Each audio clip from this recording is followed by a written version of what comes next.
choose your supplementation. Okay? So, pwede po ba akong magsulat?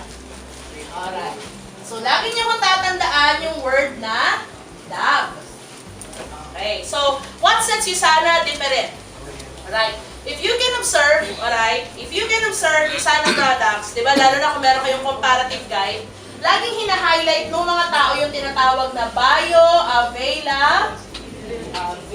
Magka-add-on. 500. Right? So, when I was in college, nag-wonder ako, sabi ko, bakit ganon? Kasi there was one time in Philippine General Hospital, when I was an intern, may dinakpo pasyente ng convulsion. Right? So, taas ng fever. Sabi ng doktor sa akin, kumuha ka ng paracetamol 20 mg. Okay? So, 20 mg yon pero IV. Ibig sabihin na IV intravenous. So, after na in-inject, alright, sa muscle, intramuscular pala yun. After in-inject sa muscle, after 2 minutes, pinawisan yung pasyente. Wala na siyang lagnat. So, 2 minutes ha? 2 minutes. Tapos, nagtaka ako, sabi ko, bakit yung paracetamol 500, na 500, alright? Sa 500, 3 oras na may lagnat pa rin ako. Alright? I take that orally. Then, I came to the point where my professor told me na hindi guarantee na nag-paracetamol ka, epekto siya agad. You have to understand the concept of bioavailability. Alright? So, typically, pag sinabing bioavailability, bakit nag-effect yung 20 mg IV or intramuscular? Kasi dumiretso na sa dugo, dumiretso na sa systemic circulation. Ang problema ko sa mga tablet is what? Typically, ang mga tablet, di ba? So, bago yan pumasok sa katawan mo, pupunta yan sa mouth, pupunta yan sa esophagus, pupunta yan sa stomach, pupunta yan sa small intestine, pupunta yan sa liver, tapos, pag nakain ka na, lagyan natin dito tae. Tae naman talaga yun, di ba? Large intestine. Tapos lalabas na yan sa rectum. Ano ang nagiging problema?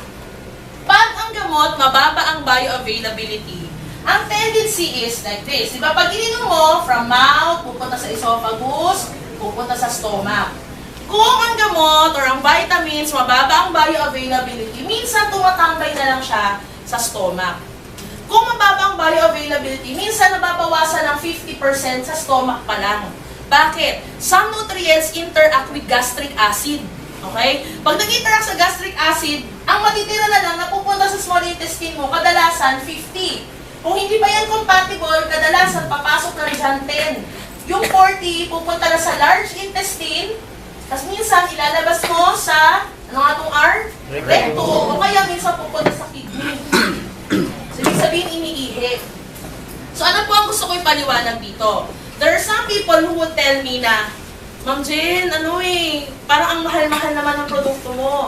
But if you would see the bioavailability profile of Usana Essentials, it's 96.3. So, ano ibig sabihin yan? Pag ininom mo sa mouth, esophagus, small stomach, it is actually able to get inside the small intestine and get inside the liver. That will guarantee that it will enter the blood.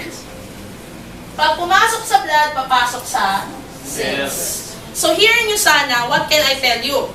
What sets us different is that ang ginawa ni Dr. Myron Wells is that nagkaroon siya ng tinatawag na in vivo study. Ano yung sabihin ng in vivo? Blood test. Libo-libong tao, pinainom ng essentials. After minom ng essentials, kinuha na ng dugo. Tapos, nakita dun sa dugo na nandun yung mga content ng essentials. So, ibig sabihin, hindi interview, ikaw sir, ano bang naramdaman mo? O ikaw, ano naramdaman mo? Hindi subjective ang Usana. Pag sinabing subjective, hindi na puro puso-puso. Okay? Sa Usana, may ebidensya. At nakita sa ebidensya na pumasok sa mouth, pumasok sa esophagus, na kayang labanan yung acidity sa stomach, pumasok sa small intestine at sa liver, at pumunta sa blood. So, kung pupunta sa blood, effective. Kung pupunta sa blood, na-absorb ng mga cells. Kaya hindi kami nag-wonder kung merong mga gumagaling sa cancer. Hindi kami nag-wonder kung bakit may mga diabetes na nagdo-normalize. Although diabetes and hypertension, wala nang gamot yan. Management na lang talaga ang ginagawa dyan. Ang tawag namin sa pharmacy dyan, delay the progression. Di ba? Parang mag-social tayo. Pharmacist talaga. Progression. Ibig sabihin, delay the progression, kung kailangan tapusin yung, ano ba mga teleserye ngayon? Kailangan tapusin sa teleserye, matatapos na pa yung pangalawang teleserye. Yan yung delayed na progression. So again, let's go back to Usana. Some people will tell me, Miss Jen, ang budget ko 10 pesos lang eh. Let's set an example. Kung 10 pesos lang ang budget mo, ang bioavailability nung gamot or nung vitamins is 10%. Anong 10% ng 10 pesos? Piso. What enters into your small intestine and liver? Piso. Saan napunta yung 9? Buti kong inihi at tinae. Minsan, tumatambay pa sa kidney. To share you a story, alright? There was a particular na sikat na calcium lactate product noong 1980s. Alright? So, hindi ba siguro pinapakaiba sa atin nun. So, ang nangyari, after 20 years, dinimanda nila yung particular na product na to. Bakit? Kasi karamihan ng mga European nagkaroon ng kidney stones. Right? So, ang pangalan nun ay calcium lactate. Okay. So, ang nangyari is that they discovered na meron pa ng mga tao na tinatawag na stone former. So, ang nangyayari, itong lactate, alright, nagiging oxalate at nagiging stone. At yung stone na yan, hindi nakukuha kadalasan ng laser. At ang nangyayari sa mga stone na yan, kung ito yung surface ng kidney mo, lumalalim siya ng lumalalim na pag nilaser mo, sugat na sugat yung ilalim, kaya pag-ihi mo puro dugo. So ano pong gusto kong i-imply dito? Dahil itong lactate ay 30% bioavailable lang, ang nangyayari, 30% lang ang pumunta sa blood, 70% na punta sa kidney. Naipon ang naipon araw-araw, lumalim ng lumalim, nung nilaser na, nabasag din yung skin, nagkaroon ng pagdudugo sa inihi. So, hindi ako nananakot sa other supplements, but before you choose a supplement, you should ensure bioavailability.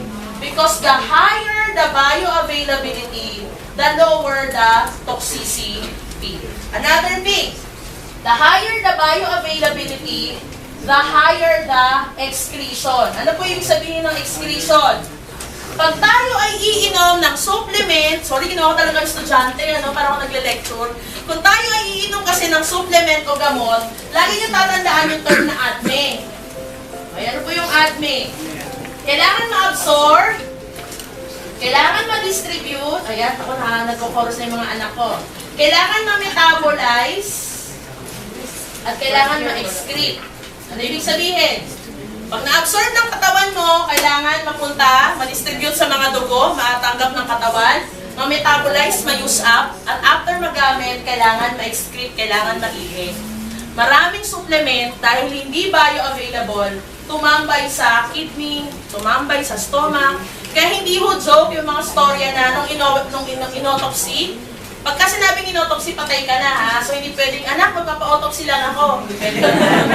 Check up pagbuhay. Okay? Kasi yung mga estudyante ko, ma'am, nagpa-autopsy po ako, may dysmenorrhea. Nabuhay ka pa, di ba?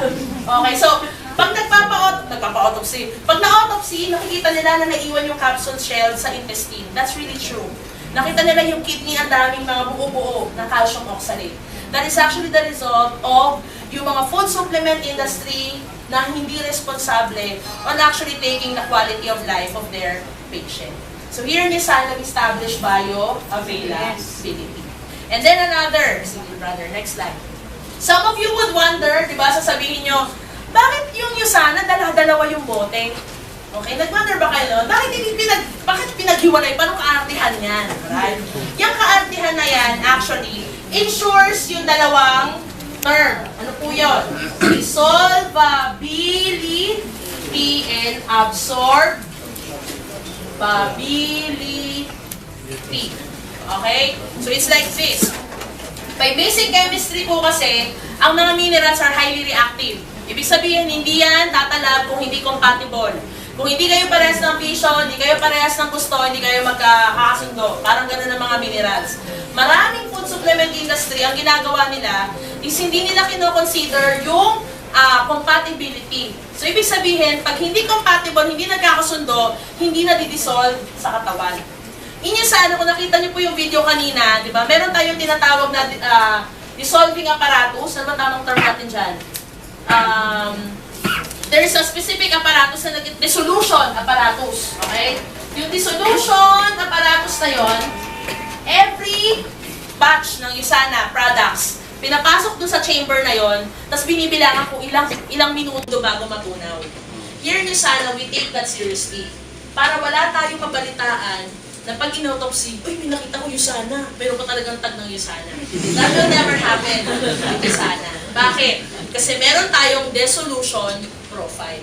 So with Usana, going back to compatibility, hiniwalay yung mga hindi magka-compatible. And usually these are vitamins and antioxidants. So bakit po? Kasi kung hindi compatible, tableta pa lang, hindi na yan tatalab sa katawan. Particularly for minerals, they were placed in a chelated container. Ano ho yung chelated container? It's like this, diba? Just imagine meron kang 100,000, mag-grocery ka pero wala kang paper bag. What can you expect dun sa 100,000 na pinamili mo? Madadala mo ba lahat sa bahay yon? No. So chelation simply means that it envelope all the minerals to ensure that from the mouth, going to the esophagus, going to the stomach, na again ha, acidic yun, para hindi maghiwa-hiwalay, nilagay sa container para pwede siyang umislide sa small intestine, dire-diretso, pumasok sa blood, ma-absorb yung minerals. Kaya minsan may mga magko-complain sa inyo, ba't inaantok yung pasyente ko? Yung isang pasyente ko naman gising na gising daw. Yung isang pasyente ko naman parang sumakit daw yung tiyan. Primarily because there are some people who may be sensitive in some kinds of minerals that are in essentials. And kung may nararamdaman sila mga ganong response, it simply means one thing, pumasok sa cells nila yung minerals na yun. So what's my advice? There are some patients who are sensitive. So what do you do? Kung hindi nila kayang sabay, within 24 hours, you can take or you can let them take the antioxidant in the morning, chelated in the evening. Then give time for the body to adjust. Just imagine, di ba? Parang pag-aasawa yan. Although di pa ako nag-asawa, sabi ng mga magulang ko, di naman kagad nung first week na nagkakasundo sila. Same thing with the body. Give time for the body to adjust. So, ibig sabihin, pwedeng hiwalayin, basta make sure within 24 hours. So, hiniwalay yung contents ng chelated minerals in antioxidants. So, ang tendency para silang dalawang kotse. They go in the same condition and they ensure na papasok sila on the same route and goes to the blood and goes to the cell. Unlike, if you place the supplementation in just one tablet. Kung isang tablet yan, parang meron isang car, mali yung fuel. Under ba yun? Baka minsan na-stuck na lang sa stomach. So just imagine, if a product is not compatible, ganito kasimple. Parang nag-buffet. May kanin, may ulam, tapos nilagay mo yung fruit salad sa taas, tapos nilagay mo yung kare-kare, tapos nilagay mo yung bagoong, tapos sinulog mo yung iced tea. Hinalo-halo mo. Makakain mo ba yun? No. So this is the concept we always explain to doctors. But sometimes, sad to say, there are some doctors na yung pride nila, nandito na, nakalimutan na yung puso to save the patient. So, bukod sa pagtitindaya ng ginagawa naming mga pharmacies. And clear niyo sana, bakit kami active? Naipaliwanag ko sa inyo. Kasi kahit hindi man po kayo pharmacist, mapaliwanag man lang natin. Napili-pili din pag may time. Diba? Ibig sabihin, kailangan na-dissolve, kailangan na-absorb, at kailangan bioavailable. Dahil kung hindi bioavailable, naglolokohan lang tayo. Okay? Kung hindi yan absorbable, kahit yung lisensya ko hindi ko pagpapalit. Diba? Kasi makakapatay ako ng pasyente. And if you're taking anything, mapaggamot, supplement, always remember bioavailability. This is actually the issue why some doctors don't prescribe generic. Ako meron tiga generics pharmacy, sorry. Okay? Because it doesn't mean that you have the same content, you have the same effect. Hindi ibig sabihin parehas kami blasulka, parehas kami ng nalalaman. Alright? So same thing. You have to ensure that each time you take anything, check the bioavailability. Para malaman natin kung siya ay effective. Nagkakaintindihan po? Yes! So, what Cells Essentials Timberent is actually this. Alright? So, it's anti-aging, better sleep, extra stamina during the day, and again, always remember each time you share the product, hindi nyo na kailangan ng mahabang talk. DAB. Dissolvable, absorbable, bioavailable. So, meron na kayong 3 units, pharmacokinetics. Okay, isang subject na yun, ano?